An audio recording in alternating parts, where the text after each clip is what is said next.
Amém. Vamos fazer uma leitura bíblica, uma leitura na palavra de Deus, a Bíblia Sagrada, no livro de Neemias, capítulo 1, do versículo 1 em diante. Neemias, capítulo 1, a partir do versículo 1. Diz assim a palavra do Senhor. As palavras de Neemias, filho de Acalias, e sucedeu no mês de Quisleu, no ano 20º, estando eu em Suzã, a fortaleza, que veio Anani, um de meus irmãos, ele e alguns de Judá, e perguntei-lhes pelos judeus que escaparam e que restaram do cativeiro e acerca de Jerusalém.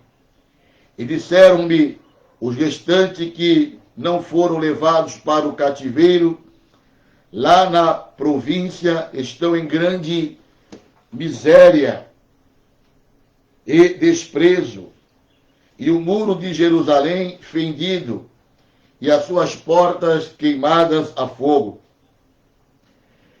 E sucedeu que, ouvindo eu estas palavras, assentei-me e chorei e lamentei por alguns dias, e estive jejuando e orando perante o Deus dos céus.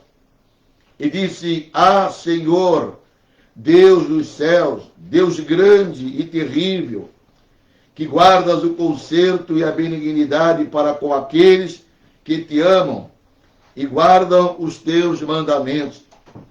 Estejam, pois, atentos os teus ouvidos e os teus olhos abertos para ouvires a oração do teu servo, que eu hoje faço perante ti, de dia e de noite, pelos filhos de Israel, teus servos, e faço confissão pelos pecados dos filhos de Israel, que pecamos contra ti. Também eu e a casa de meu pai pecamos. De todo nos corrompemos contra ti, e não guardamos os mandamentos, nem os estatutos, nem os juízos que ordenaste a Moisés teu servo. Lembra-te, pois, da palavra que ordenaste a Moisés, teu servo, dizendo: Vós transgredireis, e eu vos espalharei entre os povos. E vós vos convertereis a mim, e guardareis os meus mandamentos, e os fareis então, ainda que os vossos rejeitados estejam no cabo do céu, de lá os ajuntarei, e os trarei no lugar que tenho escolhido, para ali fazer habitar o teu nome. Estes ainda são teus servos, e o teu povo que resgataste com a tua grande força e com a tua forte mão. Ah, Senhor, estejam, pois, atentos os teus ouvidos à oração do teu servo e à oração dos teus servos que desejam temer o teu nome. E faze prosperar hoje o teu servo. Dá-lhe graça perante este homem. Então era eu copeiro do rei. Meus irmãos, vamos meditar no texto lido, e o título que damos para esta mensagem: Pessoas que Deus usa.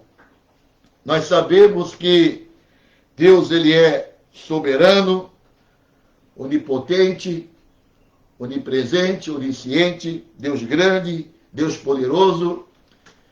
E o Senhor utiliza nós, suas criaturas, que fomos lavados e comprados com o seu sangue, para fazermos a sua obra. Todos nós, convertidos ao Senhor Jesus Cristo, podemos ser usados por Ele para fazermos a sua obra aqui na terra, divulgarmos a mensagem do Evangelho, edificarmos os crentes e procurar também restaurar os desviados. Deus, então, usa pessoas. E podemos dizer nesta manhã que Deus também quer usar você. E aqui temos um caso de uma pessoa, de um homem, talvez um jovem, chamado Neemias, que ele era um copeiro do rei, e este rapaz, ele foi grandemente usado por Deus para realizar a obra do Senhor. Nós sabemos que o povo de Israel foi levado cativo para a Babilônia. Em 586 o templo foi destruído e a última leva de cativos foi então para ali Babilônia. E conforme profecias bíblicas, eles ficariam cativos 70 anos.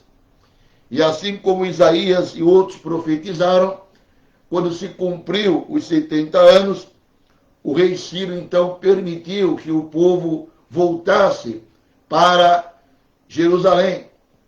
E esta volta para Jerusalém ocorreu em 3 etapas. O povo que estava cativo, prisioneiro lá na Babilônia, voltou para Jerusalém em 3 etapas.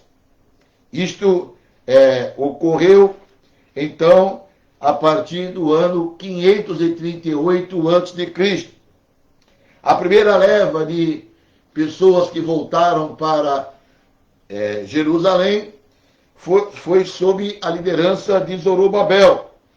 Zorobabel, então, retorna na primeira leva com o objetivo de reconstruir o templo que tinha sido destruído, este templo que foi construído pelo rei Salomão, ali se manifestava. A segunda leva de refugiados que para Jerusalém voltaram sob a liderança de Esdras. E Esdras voltou com o objetivo de ensinar a lei, ensinar a palavra do Senhor. E aqui, então, no ano 444 a.C., finalmente nós vemos aqui este homem chamado Neemias, retornando com um grupo de pessoas, a última leva, para então reconstruir os muros de Jerusalém. Ele recebeu a ordem em Suzã, ali do rei Artaxerxes, e ele então voltou, foi grandemente usado por Deus, e segundo o relato bíblico, no seu próprio livro, em 52 dias, este homem, grandemente usado por Deus, ele reconstruiu os muros de Jerusalém. Então, quando nós olhamos para a vida de Neemias, por que Deus usou Neemias? Então, podemos extrair alguns ensinamentos para nós. Eu quero ser usado por Deus. Queremos ser usado por Deus. Mas que pessoas Deus usa? Que tipo de pessoa Deus usa para realizar a sua obra, ainda hoje? Então, estudando o livro de Neemias, podemos retirar alguns ensinamentos. E é isto que nós vamos fazer, então, nesta manhã. Como introdução, quero dizer para os irmãos que nós observamos, olhando para as igrejas evangélicas, não queremos aqui especificar nenhuma igreja, mas de modo geral, as igrejas evangélicas, nós observamos que há muitos membros dentro das igrejas hoje que não se envolvem no trabalho, não se envolvem na obra de Deus. São membros da igreja, mas não querem se comprometer com a obra. Sem dúvida nenhuma, são pessoas salvas, passaram pelo novo nascimento, são convertidas, frequentam até às vezes regularmente os nossos cultos, mas estas pessoas não têm nenhum trabalho na obra do Senhor, não querem se envolver na obra do Senhor. E este problema não é um problema atual, ele é um problema antigo e é um problema bastante conhecido pela liderança da igreja. A liderança das igrejas sabe disso, que este é um problema que sempre ocorreu. Nem todos estão envolvidos e comprometidos com a obra do Senhor. Algumas pesquisas revelam este comportamento desses crentes que não se comprometem com a obra do Senhor. E eu tenho aqui uma pesquisa, uma dessas pesquisas nas minhas mãos aqui. E esta pesquisa, feita no meio dos evangélicos, dentro das igrejas evangélicas, revelou o quê? Que 10% dos membros das igrejas são ativos. 10% dos membros da igreja, de uma forma ou de outra, são membros ativos. Pessoas que estão, de alguma maneira, envolvidas na obra do Senhor.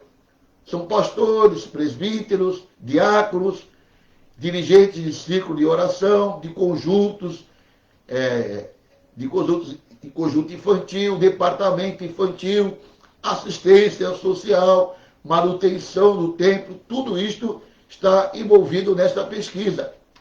10% dos membros são pessoas, de uma certa forma, ativas, envolvidas com a obra da sua igreja, da igreja local, aonde estas pessoas frequentam. E 90% dos membros, de modo geral, em todas as igrejas, são inativos. Frequentam a casa de Deus, mas não tem nenhum envolvimento. 90%. Você vai convidar esta pessoa, ele não se envolve. Ele até é um bom crente, dizimista, mas assim, o envolvimento pessoal. Ele não quer se envolver na obra do Senhor. Infelizmente, este é um problema crônico. Não é algo assim pontual, é algo crônico e presente em várias igrejas. Diante deste quadro tão assustador, deste quadro que revela uma grande quantidade de crentes inativos na obra do Senhor, nós perguntamos como solucionar este problema. Como podemos solucionar? Então, diante desta situação, muitos fazem planejamentos. Existem bons planejamentos de crescimento de igrejas e alguns até mesmo dão resultados. Mas, de modo geral, o que é que a liderança da igreja pode fazer para despertar os membros para se envolverem na obra de Deus, para trabalhar na obra de Deus? E como resposta, assim, de modo simples, bíblica, não desprezando os métodos de crescimento de igrejas, que estão baseados na Bíblia Sagrada, é óbvio, nós podemos dizer que é preciso, a liderança da igreja precisa ensinar os membros da igreja a doutrina do sacerdócio universal. Você sabe o que significa esta doutrina? Falamos doutrina como ensino. O que é doutrina? É o ensino bíblico. E este ensino bíblico do sacerdócio universal, que diz que todo crente, de uma certa forma, ele é um sacerdote, e ele tem um ministério a desempenhar no corpo de Cristo, que ele, como membro do corpo de Cristo, ele exerce o sacerdócio, e ele precisa anunciar as virtudes do Senhor Jesus Cristo. Isto não é apenas para o clero da igreja, isto não é apenas para a liderança oficial e ordenada, mas esta mensagem bíblica que Pedro registrou na sua carta, em 1 Pedro capítulo 2, versículo 9, ela também é dirigida, entre aspas, aos leigos da igreja, ao povo da igreja, à membresia da igreja. Todos nós fomos chamados para anunciar o evangelho. Recebemos do Senhor esta incumbência. E o apóstolo Pedro, então, na sua carta, na primeira carta, capítulo 2, ele é bem específico.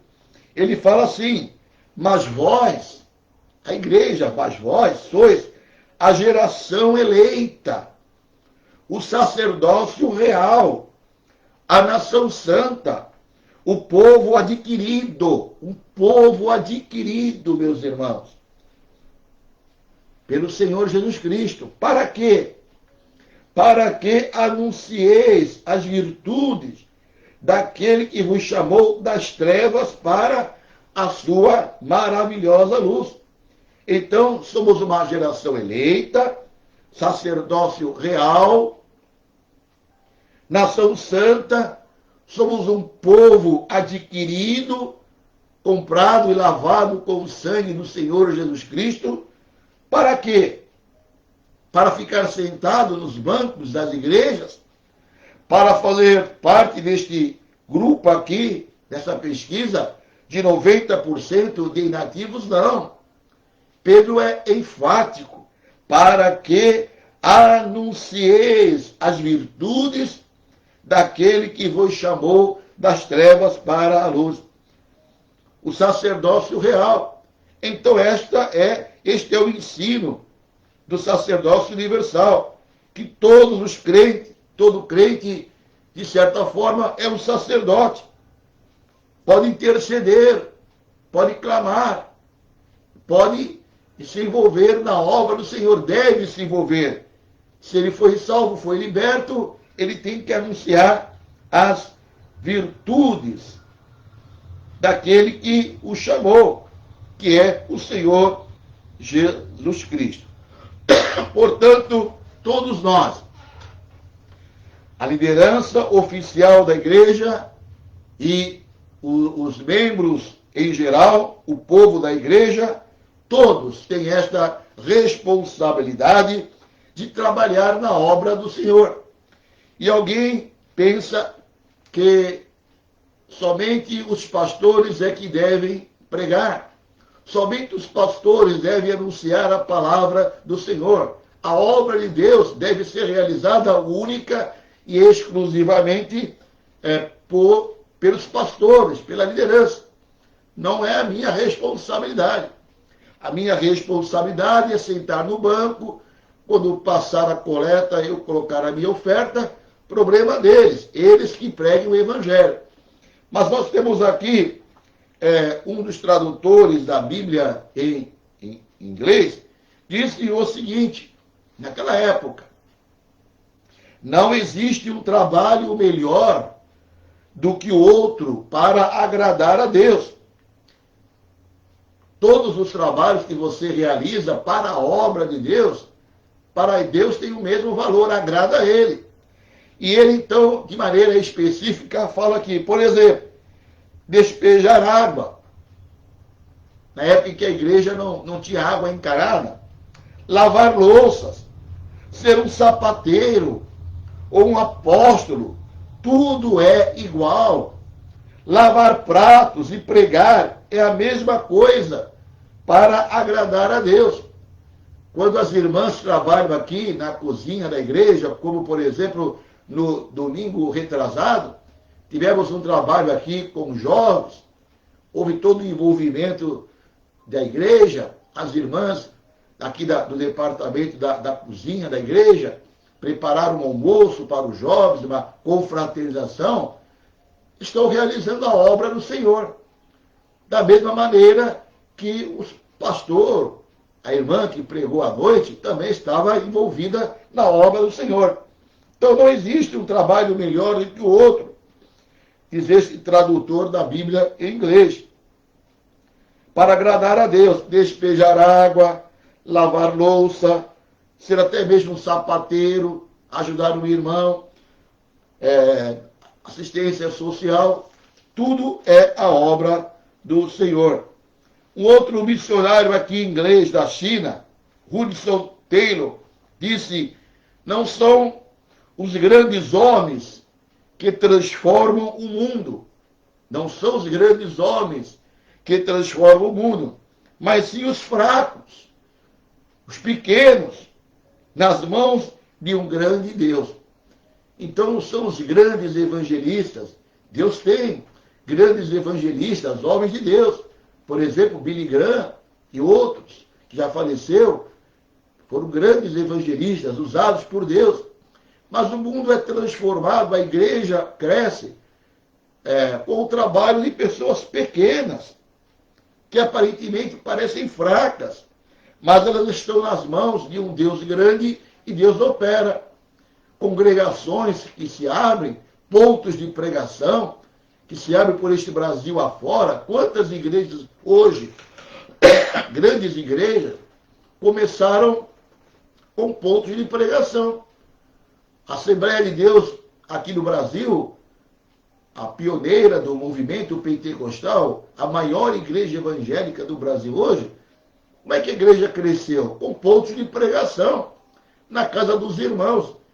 Tinha ali um terreno, tinha uma garagem, tinha uma sala, e ali começava um ponto de pregação, chamava os vizinhos, pessoas muitas vezes leigas, pessoas semi-analfabetas, tinham suas profissões, trabalhavam de dia na lavoura, outros motoristas, cobradores de ônibus, como conhecemos alguns, pastores assim, alfaiates, e eles iam realizando a obra e hoje são uma grande denominação.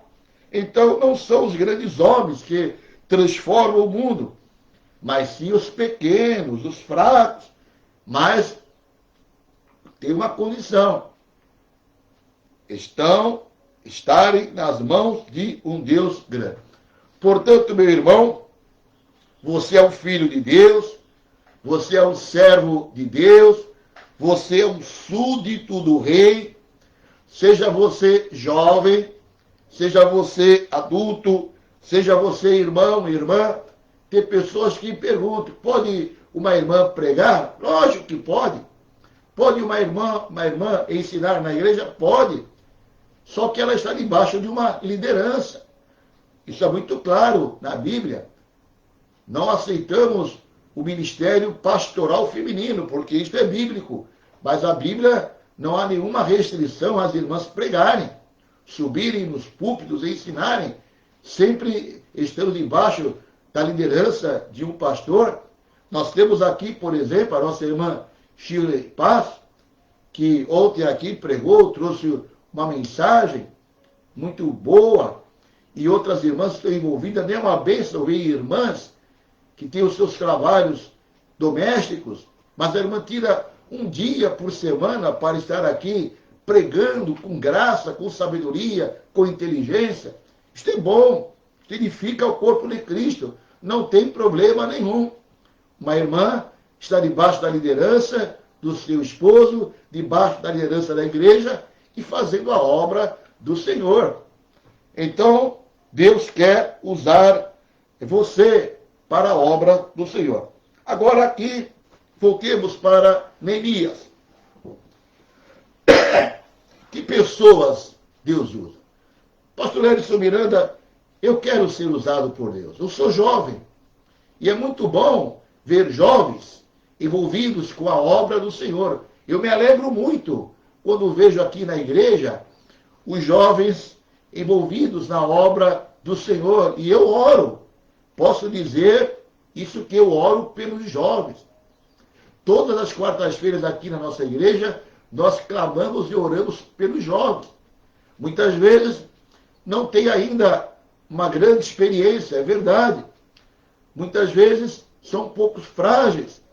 Não tem o tempo de vida que nós temos, a experiência que nós temos, e nem podemos exigir de um jovem a experiência de um pastor de 20, 30 anos, 40 anos de ministério. Não tem condições. Mas o que importa é que o coração está sedento para servir a Deus. São jovens que estão desejosos de servir a Deus, querem fazer o melhor. Que nós então temos que orar, temos que apoiar e temos que ir equilibrando as coisas, ajustando as coisas, até que adquiram mais maturidade, e a maturidade vem com o tempo. Foi assim comigo também. Comecei jovem, pregando o Evangelho. Quantas vezes eu fui assim, ensinado pelos pastores, quantas vezes preguei no púlpito e após pregar, de maneira delicada, pastor Natanael Pai me chamava no canto, falou, irmão, essa colocação não ficou muito boa, essa colocação aqui estava errada, e eu aceitava. Pastor Elinai Cabral, quando eu comecei a pregar na rádio, ele corrigia muitas vezes os meus sermões. Antes de pregar, levava para ele os meus sermões, ele olhava com toda a educação, respeito, ensinava. Pastor Natanael me ensinou os primeiros, fazendo os esboços, como preparar um esboço. Então, tudo isso, Deus vai usando pessoas para que possamos crescer espiritualmente e adquirir maturidade. Não podemos ser um crítico quanto mais, não. Mas podemos muitas vezes pontuar uma situação para o bem do reino do Senhor. Fique tranquilo, meu irmão, que a maturidade vem com o tempo. Se você vê algum jovem aí um pouquinho fora da linha, calma aí, é servo de Deus. Com muita educação, com oração, você chama no canto, vai ajustando, ele vai ser seu amigo, vai entender e no futuro vai dizer, agradeço porque fui corrigido. E eu agradeço porque muitas vezes fui corrigido pelos meus pastores. Então, que tipo de pessoa Deus usa? Primeiro, olhando para Neemias, Deus usa pessoas que se importam com pessoas. Hoje em dia, meu irmão, as pessoas dentro da igreja perderam a sensibilidade. Parece que a dor alheia não lhe afeta mais. Por exemplo, ele olha para um irmão sofrendo, ele olha para um irmão com problema familiar, ele olha para o irmão com problema conjugal, ele olha para um irmão com filhos nas drogas, e isto não afeta ele, não é minha família, não é meu filho, não é minha esposa, o problema não é meu, não sou eu que estou desempregado, não sou eu que não tenho o que colocar na minha mesa, comida, e então o irmão deixa de lado, perdeu a sensibilidade. Aí você olha aqui na Bíblia que Neemias, ele se preocupava, se importava com pessoas. Você veja aqui que ele recebeu a visita de um parente chamado aqui Anani, um de seus irmãos, e ele então perguntou, ele era copeiro do rei, ele não era de uma família sacerdotal, nada indica que ele era um descendente de Davi, mas pelo fato de ele trabalhar como copeiro, que naquela época era, de certa forma, uma profissão de destaque, talvez ele fosse filho de uma geração judaica que tinha um certo prestígio. De alguma maneira ele era diferenciado dos outros que vieram como escravos, prisioneiros. Ele se destacou de alguma maneira. Ele tinha uma certa habilidade. Ele estava numa situação boa, confortável, ali no palácio, em Suzã, servindo diretamente o rei. Mas quando ele recebe a notícia aqui do seu parente, e ele pergunta, como estão meus irmãos? Eu quero saber a situação dos meus irmãos, da nossa gente. E aí, este tal de Anani falou, olha, lá na província estão em grande miséria. Olha a palavra que ele usou. Os teus irmãos estão na miséria. Estão no desprezo. Miséria e desprezo. E vou te dizer mais, Neemias. O muro de Jerusalém está fendido. A cidade de Jerusalém está vulnerável a salteadores. Não está protegida, não tem proteção nenhuma. As portas da cidade, Neemias, estão queimadas a fogo. Situação de miséria, desprezo. O povo está pecando. O povo está envolvido em pecado. Neemias, confortavelmente, dentro do palácio do rei, ouviu essa notícia. O que é que ele fez? Ele então se importou, foi sensibilizado por esta situação. Eu estou no conforto, meus irmãos, na miséria. E ele então, diz a Bíblia aqui, que imediatamente ele se assentou. Aquela notícia foi um choque para ele. E ele se assentei-me e chorei. Começou a chorar um choro verdadeiro. E me lamentei por alguns dias. Estive jejuando e orando perante o Deus dos céus por causa da situação de miséria, de desprezo, muros destruídos, feridos, o povo corrompido. E ele ora, ele reconhece o pecado do povo, ele ora, ele chora, porque ele então foi tocado por aquela mensagem. Meu irmão, Deus usa pessoas como Neemias, mas pessoas que têm esse sentimento, meus irmãos, no coração, de solidariedade, de ajuda. Como é que alguém pode ser usado por Deus para pregar o Evangelho se ele não se importa com as almas que estão indo para o inferno? Como alguém pode ser usado por Deus? Como alguém pode querer ser um grande pregador se ele passa pelas pessoas, não fala do Evangelho? Se ele tem parentes que estão envolvidos nas seitas, no espiritismo, na idolatria, vai para o inferno, vai passar a vida toda no inferno. E ele quer, Senhor, me usa, mas ele não se importa. Como que alguém pode ser usado por Deus quando ele não está nem aí pelo seu filho, pela sua filha, que são desviados? Ele é crente, vai para o céu. Esposa crente, vai para o céu. Filho desviado, perdido. Se morrer, vai para o inferno e vai passar a vida toda no inferno. Como é que um pai não vai se importar com isso? Como é que uma mãe não vai se importar com isso? Aí depois quer ser usado por Deus? Ah, eu quero ser usado por Deus. Jovem, você quer ser usado por Deus? Você tem que chorar. Você tem que se lamentar. Você tem que clamar. Sentir a miséria das almas perdidas. O grito das pessoas que estão indo para o inferno tem que estar no teu ouvido. E você, então, quando tiver este amor pelas almas, esse desejo de ajudar as pessoas, quando você se importar realmente com vidas que estão perdidas, aí sim Deus vai te usar.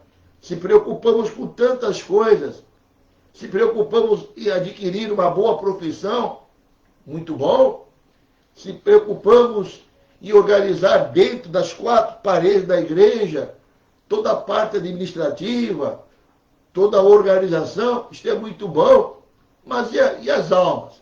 Estamos nós realmente tocados pelas almas que estão indo para o inferno? Então aqui está o primeiro ponto. Por que Deus usou Neemias? Porque Neemias se importava com a miséria, com a situação espiritual dos seus irmãos. Aí depois nós podemos também aqui tirar uma outra lição. Pessoas que Deus usa. Deus usa pessoas que oram. Por isso que Neemias foi usado por Deus. Meus irmãos, a maior prova da conversão de uma pessoa é a sua vida de oração. E Deus só usa poderosamente pessoas que oram. Eu quero ser usado por Deus. Eu quero ser um jovem usado por Deus. Eu quero fazer a diferença. Eu quero, quando subir no púlpito para pregar, eu quero ter a unção de Deus.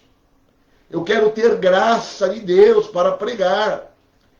Eu quero pregar, eu não quero que as minhas palavras sejam apenas palavras que estão no ar. Eu quero que quando eu esteja pregando, o Espírito Santo esteja atuando nos corações. Eu quero ver vidas transformadas. Eu quero pregar e quando levantar as mãos e fazer o apelo, ver pessoas se convertendo. A minha alegria é isso, quando eu prego na congregação e acabo de pregar, eu faço o apelo, uma pessoa levanta a mão e vem para a frente chorando. Pessoa muitas vezes oprimida, pessoa problemática, se rende ao Senhor Jesus. Qual é o prazer de um pregador?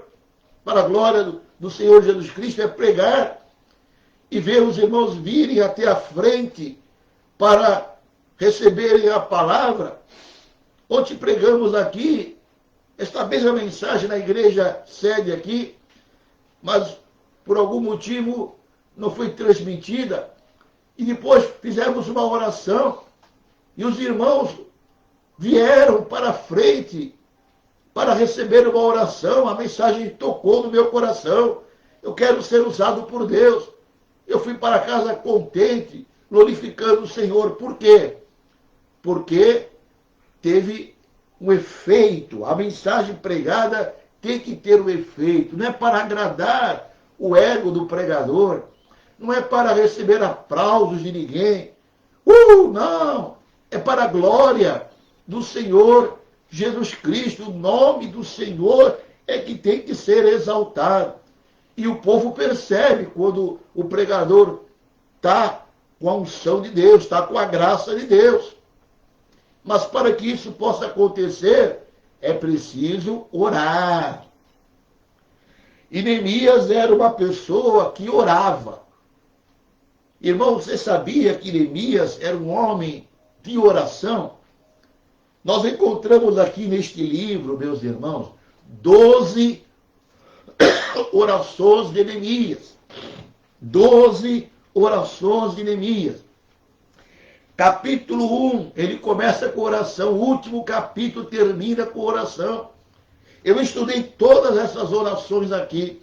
Tenho tudo aqui registrado neste meu caderninho aqui, onde eu faço as minhas anotações. 12 orações. Você vai encontrar aqui no capítulo 1, versículo 4 a 11, capítulo 4, capítulo 5, capítulo 6, capítulo 9, capítulo 3, tem tudo registrado aqui. Então, Neemias, ele era uma pessoa que orava. Só que, de maneira rápida, observamos na oração de Neemias. Neemias capítulo 1, versículo 5. Ele começa primeiro com adoração. Ó Deus, Senhor, Deus dos céus, Deus grande e terrível, que guardas o conserto. Depois ele se dirige ao Deus dos céus, 2 e 4, capítulo 2 e versículo 4. Orei ao Deus dos céus, ao único Deus verdadeiro. Ele ora e se identifica com o povo. Ele se identifica com o pecado do povo. Como se ele também fosse o pecador. Ele se identifica. Neemias 1, 6 e 7. Então ele fala que pecamos contra ti, plural. Também eu também pequei, e a casa de meu pai, nós pecamos. De todo nós, ele se inclui, nos corrompemos contra ti. Nós não guardamos os mandamentos, nem os estatutos. Então ele se identifica com o povo. Ele ora baseado na palavra de Deus. Neemias 1:8, a oração dele. Lembra-te, pois, da palavra que ordenaste a Moisés, teu servo. E ele também fala que ele relembra a palavra. Ele pede que Deus perdoe o seu povo e restaure a terra. Lá em Neemias capítulo 1, versículo 10, estes ainda são teus servos, oração dele, teu povo, que resgataste com teu grande poder e com tua mão. Ele está dizendo, Senhor, o pecado não anulou a paternidade de Deus. O pecado não anulou as promessas de Deus. Ele pede a Deus que escute a sua oração e daqueles que estão com ele. Ele ora pelo rei. Ele ora para Deus tocar o coração do rei. 12 orações. Neemias era um homem de fé. Um homem que dependia só de Deus para ajudá-lo. Por isso que ele orava. Quando ele foi formar a sua equipe, ele orou. Quando ele foi restaurar os muros, ele orou. Quando ele foi planejar como trabalhar, ele orou. Tudo ele orava. E se ele orava, ele se colocava numa situação de dependência de Deus. E aí, então, Deus operou. A oração é a maior declaração de impotência que um crente pode apresentar a Deus. Vou repetir, o crente que ora, quando você está ali orando, você está declarando que Deus é onipotente e você precisa da sua misericórdia. A oração é a maior declaração de impotência que um crente pode apresentar a Deus. Se curve diante de Deus, se humilhe diante do Senhor, Deus vai te exaltar, vai te usar de maneira poderosa. Sem oração, jamais poderemos ser usados por Deus. Guardou esta frase? Sem oração, jamais poderemos ser usados por Deus. Sem oração, o teu ministério não vai frutificar. Sem oração, a tua congregação não vai crescer. Sem oração, as tuas mensagens não vão ter efeito nenhum. Vai ter aplausos de homens, mas não vai apresentar frutos nenhum. Sem oração, jamais poderemos ser usados por Deus. Pessoas que Deus usa. Olhando para Neemias, observamos também que Deus usa pessoas que se dispõem a trabalhar. Neemias capítulo 2, versículo 4 e 5. Ele começou então a se lamentar, a chorar, e ele foi servir ao rei Artaxerxes. E o rei observou algo diferente naquele homem, naquele jovem chamado Neemias. E o rei então me disse, o que pedes, Neemias? O que está acontecendo, Neemias? Então ele imediatamente, orei ao Deus dos céus. E disse ao rei, se é do agrado do rei, e se o teu servo é aceito em tua presença, peço-te que envies ajudar a cidade dos sepulcros de meus pais para que eu a edifique. Aí você leu o versículo 6 aqui em diante. O que é que ele pediu ao rei? Ele estava numa situação confortável, dentro do palácio. Certamente tinha um bom quarto para dormir, comida boa, comia a comida do rei. E ele pede trabalho. Eu quero trabalho. Eu quero que o Senhor o rei, me dê uma liberação, me dê cartas, me dê material, madeiras, pedras. Eu quero trabalhar, eu vou reconstruir o muro. Mas Neemias, você está numa situação confortável, você vai pegar trabalho árduo, você sabe o que é construir muros. Ora, Zorobabel voltou para reconstruir o templo, Esdras para ensinar, e você quer trabalho, trabalho braçal, meu irmão, reconstruir muros, arrumar portas quebradas. Isto é obra de Deus. Para Neemias era. Ele queria trabalho. Deus só usa pessoas que se dispõem a trabalhar. Ele estava pronto, ele disposto a trabalhar. Qual é o grande pecado hoje dos obreiros? É o pecado geral e também da igreja, de muitas igrejas. É o pecado da inércia, pecado da preguiça, obreiros preguiçosos. Igrejas locais estão em processo de decadência por causa do pecado da preguiça, da indiferença espiritual. Obreiros folgados, preguiçosos, não querem trabalhar, querem dormir até às 10h30, 11 horas da manhã, e vêm querer nos convencer que amam a obra de Deus. Que obra de Deus que você ama? Se você fica aí vendo série na internet, aí na televisão, até 1, 2 horas da manhã, obreiro, muitas vezes assalariado da igreja, quer acordar 11 horas da manhã e quer ser usado por Deus. Não funciona. Deus não usa pessoas preguiçosas. Liderança preguiçosa gera o quê? Dentro da igreja. Liderança preguiçosa gera igrejas estacionadas, igrejas apáticas. Então, meu irmão, se você quer ser usado por Deus, não pode ser preguiçoso. Não pode deixar de trabalhar. Citava ontem aqui no nosso culto à noite. Nós aqui da Igreja Evangélica da Paz temos bons exemplos de pessoas que trabalham, não são preguiçosas. O nosso saudoso pastor Natanael, com mais de 80 anos, até o último dia de vida trabalhou. Todos os dias de manhã estava aqui, nessa mesa que eu estou aqui, cedinho. Era o primeiro a chegar. Orava para fazer o programa de rádio. Nunca teve preguiça. Nosso pastor presidente, pastor Natanael Rinaldi, tem a sua profissão liberal. Trabalha todo dia, acorda cedo. De manhã cedinho, 6 horas da manhã, já está mandando mensagens para nós obreiros, grupo de obreiros, um versículo bíblico.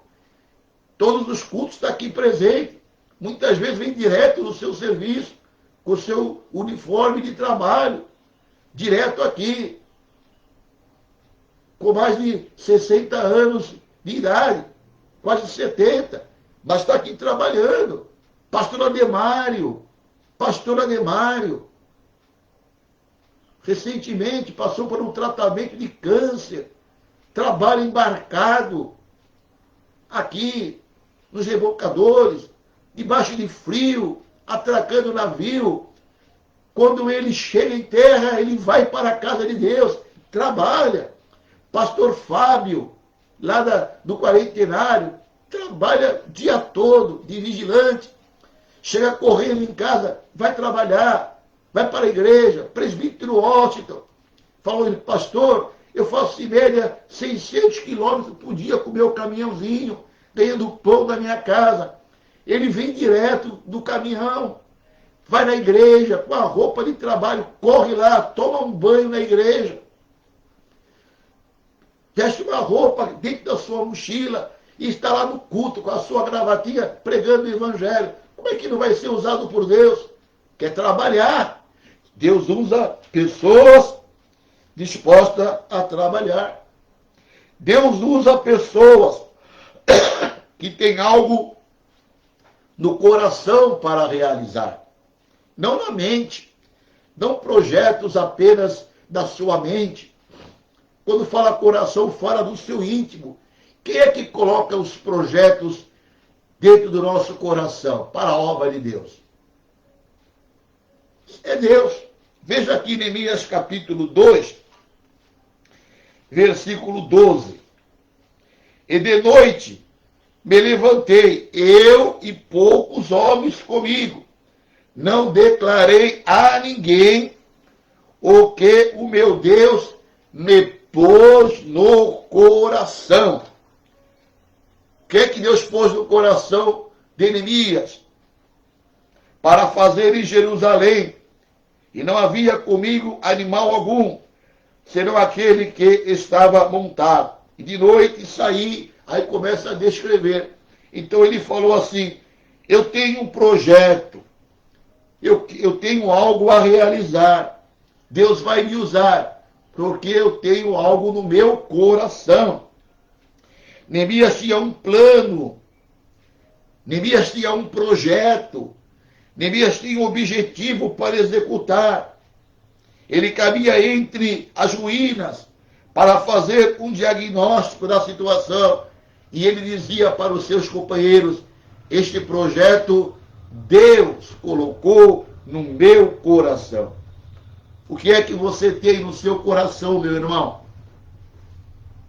Deus só usa pessoas que ele coloca algo no seu coração. Tentar realizar qualquer trabalho na igreja que não está no coração, que não vem do coração, que vem do entusiasmo momentâneo, que vem da influência de alguém. Olha, eu vou fazer porque o irmão está me pedindo tanto, que eu não aguento mais o pastor pedir. Então eu vou fazer. Não adianta nada. Mas quando você tem o desejo no coração de realizar a obra, aí Deus te usa, porque parte do teu coração. Não é influência de ninguém. Podemos até, de certa forma, ser influenciados pelos outros, acontece. Mas é Deus que põe no coração. O que é que Deus colocou no teu coração? Cuidar da manutenção da igreja? O que é que Deus colocou no teu coração? Departamento infantil, cuidar das crianças, ensinar a Bíblia, pregar aqui na rádio, fazer ali como o nosso irmão Gabriel está fazendo, cuidando da sonoplastia, obra de Deus. Aqui essa câmera que está filmando, que eles colocaram aqui, eu não entendo disso, os irmãos entendem. O nosso irmão ali, Tiago, junto com o nosso irmão Gabriel, o nosso irmão André, que cheguei aqui, já tinha um cafezinho para eu tomar, tomei um cafezinho quentinho. Cedo o nosso irmão chega aqui, 7 e pouco da manhã, todo dia, para preparar um café para nós que estamos aqui trabalhando. Obra de Deus. Deus colocou no coração. E então, Deus usa pessoas que têm algo para realizar no coração. Deus usa pessoas dispostas a pagar um preço para mudar uma realidade. Então veja aqui Neemias 2:17. Então lhes disse, bem vedes vós a miséria que estamos, que Jerusalém está assolada, suas portas têm sido queimadas, vinde, pois, e reedifiquemos o muro de Jerusalém, e não estejamos mais em opróbrio. O que é que nós estamos vendo aqui, meu irmão? Ele fez um diagnóstico da realidade, da situação. Vezes, nós estamos em miséria. A situação aqui é de miséria. Jerusalém está assolada, portas queimadas. Esta é a realidade, a situação é terrível. Mas tenho aqui um projeto que Deus colocou no meu coração. Reedifiquemos o muro de Jerusalém. Vamos mudar esta realidade. Então Deus só usa pessoas que estão dispostas a fazer como ele. Olha, a situação aqui é terrível. Vai ser difícil, nós vamos ter que trabalhar, é cansativo, vai ter um preço a pagar, mas nós vamos mudar esta realidade aqui. Vai dar trabalho, mas esta realidade vai ser mudada, mas tem um preço a pagar. A realidade era de miséria, a realidade era de assolação, destruição pelo fogo. Ele não negou a realidade. Não fuja da realidade. Faça o diagnóstico da sua igreja, faça o diagnóstico da sua vida, do seu ministério. Confesse, está mal, a situação está mal, é de miséria, é de fracasso.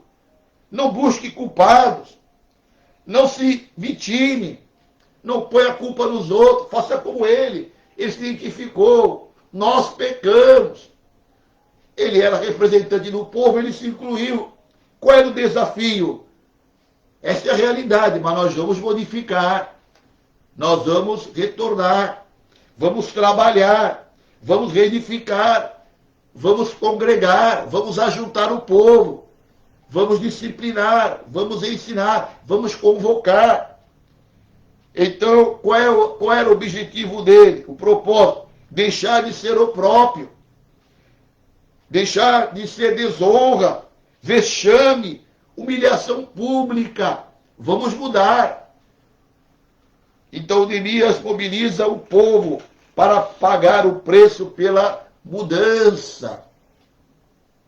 O preço, meu irmão, é a renúncia. O preço que Deus cobra dos obreiros, dos jovens que estão trabalhando. O preço é esse. É a dedicação, o trabalho árduo, extenuante, mas Deus abençoa. Capítulo 3 a 6 de Neemias relata o quê? Do capítulo 3 ao capítulo 6. Ele relata o esforço feito pelo povo em 52 dias para construir o muro. Há muitas pessoas que fogem das coisas difíceis. Vou repetir. Há muitas pessoas que fogem das coisas difíceis. Acordar cedo, estar na igreja, orar, fazer a obra.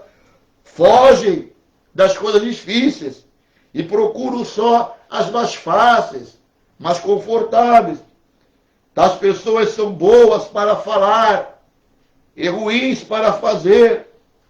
São pessoas especialistas em planejar, mas um fracasso em realizar. Neemias não. Neemias pagou o preço juntamente com o povo para mudar uma realidade.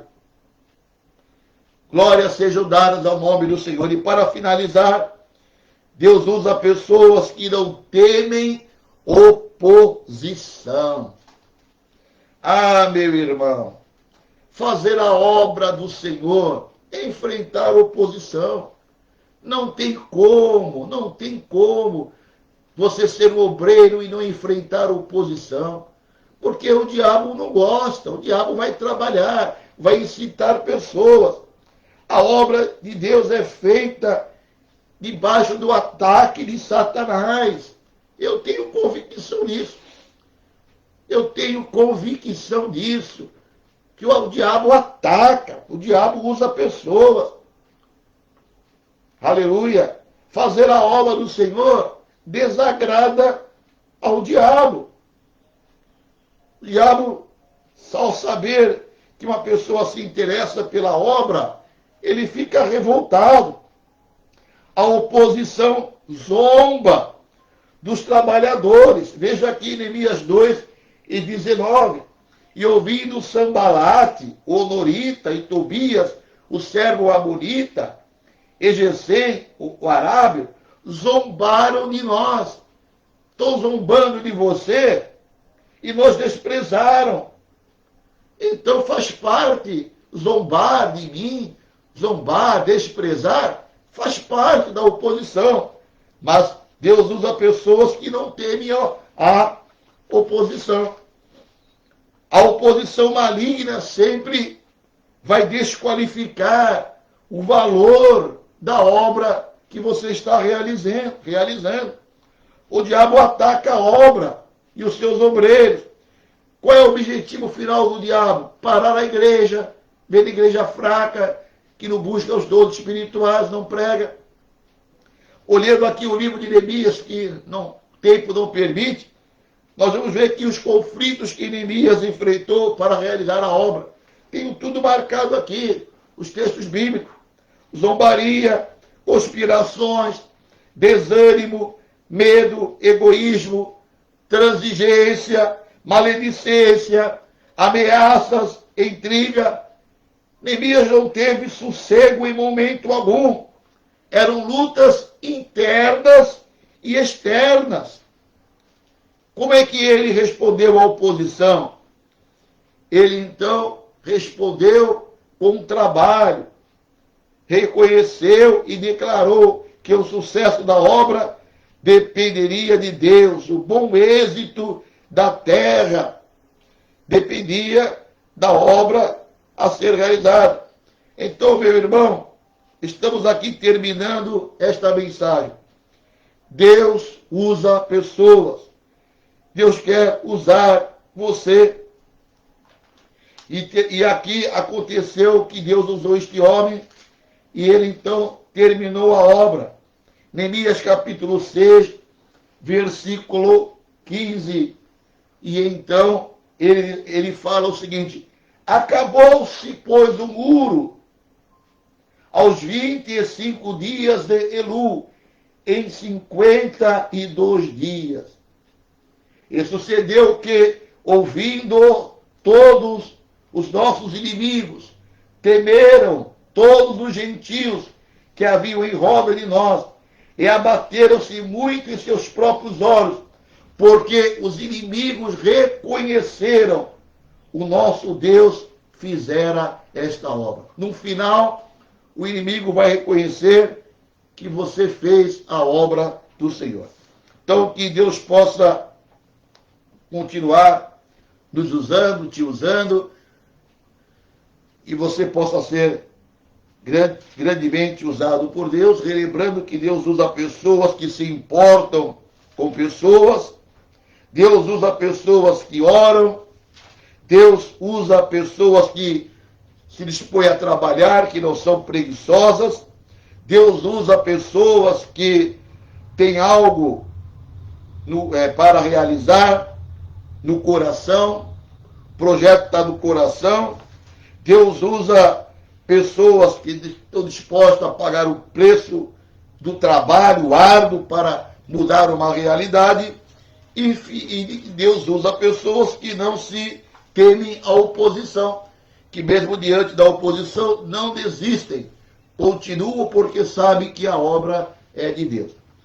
Que Deus possa então estar nos abençoando neste envolvimento que temos com a obra do Senhor, e que você, meu irmão, se você faz parte do 90% dos inativos na obra do Senhor, que você possa sair e que na próxima estatística podemos ter aí um número maior de pessoas envolvidas na obra do Senhor. Oremos.